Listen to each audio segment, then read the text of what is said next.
تم توڑ دے ٹوٹی ہوئی شمشیر کے ساتھ، تم جو نکل آؤ نعرے تکبیر کے ساتھ۔ آج کل کا جو ماحول ہے، کہنا نہیں چاہیے اللہ ایمان کو بیچ کر دنیا خرید جائے، یہ ماحول ہے۔ تو ہمیں اس چیز سے بچنا ہے، اس لیے ہمیں اپنے ایمان کی سلامتی کے لیے اللہ سے دعا کرنی ہے۔ دیکھیے، بات یہاں سے شروع ہوتی کہ اسلام آج زندہ کیوں ہے؟ قتل حسین اصل میں مرگ یزید ہے۔ اسلام زندہ ہوتا ہے ہر کربلا کے بعد۔ حضرت امام حسین نے کس لیے قربانی پیش کی اپنے 72 شہیدوں کے ساتھ کہ ہمارا اسلام زندہ رہے؟ کیونکہ یزید جو تھا وہ زانی تھا، گنہگار تھا، سارے جو چیزیں اسلام میں جائز نہیں وہ ساری حرام کی چیزیں کرتا تھا۔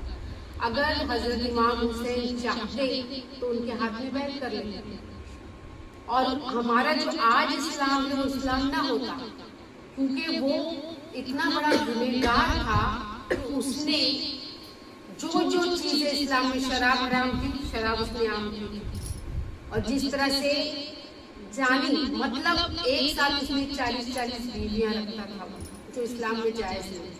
اسلام میں 4 بیویوں کا اس لیے حکم دیا گیا تھا، اس وقت جنگ ہوتی تھی، اس وقت اس طرح کا ماحول تھا کہ کسی کے اوپر کوئی سرپرست نہیں تھا، تو اس لیے کہا تھا کہ جو بیوہ ہیں، یتیم ہیں یا چھوڑی ہوئی بیویاں ہیں ان کو آسرا ملے، کیونکہ پہلے کی عورتیں اتنی پڑھی لکھی نہیں ہوتی تھیں اور وہ اپنی خود کا گزارا نہیں کر سکتی تھی۔ لیکن جب یزید جو آیا اس وقت غدی پر، تو کہا گیا کہ تم امام حسین نے کہا گیا کہ مجھے بیعت کرو، تو انہوں نے کہا کہ میں اسلام کے طریقے سے خارج نہیں ہو سکتا، تم سے بیعت کرو، کیونکہ میں اپنے نانا کے دین کو چھوڑ نہیں سکتا، اور اپنے نانا کے دین کو بچانے کے لیے انہوں نے شہادت پیش کی۔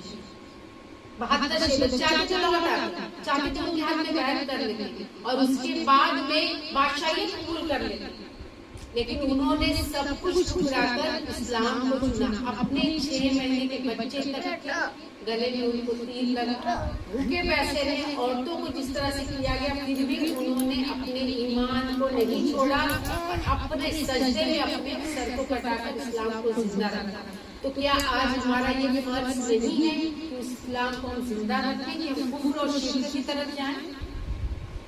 حضرت آسیہ جو فرعون کی بیوی تھی، انہوں نے جب اسلام قبول کیا، اسلام قبول کرنے کے بعد میں ان کے جو شوہر تھے فرعون، ان کے ساتھ اس طرح سے ظلم کیا، یہاں تک کہ ان کو بالکل جس طرح